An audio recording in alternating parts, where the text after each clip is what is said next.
Hello, আমি পায়েল আর আমি challenge নিয়েছি 30 দিনের 30 রকম নেল আর্ট তোমাদের সাথে শেয়ার করার। আর আজ হচ্ছে ডে 15। তো সবার প্রথমে একটি বেস কালার পরিয়ে সেটাকে কিওর করে নিয়েছি। তারপরে একটি রেড কালার পলিশ দিয়ে একটি ফ্রেঞ্চ আর্ট ক্রিয়েট করে নিচ্ছি। তারপরে এটাকেও কিন্তু আমি কিওর করে নেব। তারপরে আবার রেড কালার পলিশ নিয়ে ওপরে দুটি ডট দিয়ে নিচ্ছি এবং নিচে দুটি ডট দিয়ে নিচ্ছি, দিয়ে এটাকেও আবার কিওর করে নিয়ে ওপর থেকে টপ কোট লাগিয়ে সেটাকেও ভালোভাবে কিওর করে নিয়ে একটি সফট বাফারের সাহায্যে এটাকে ভালো করে ম্যাট করে নিচ্ছি এবং ব্ল্যাক পলিশের সাহায্যে দুটি লাইন ড্র করে নিচ্ছি। দেখতে অনেকটা চেরি ফলের মতো লাগছে।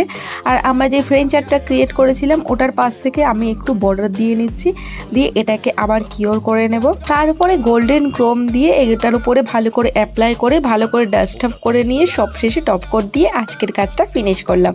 তো আজকের কাজটা কেমন লাগলো তোমরা অবশ্যই কমেন্টে জানিও। আজ আসছি, দেখা হচ্ছে নেক্সট ভিডিওতে। আজকের জন্য টাটা।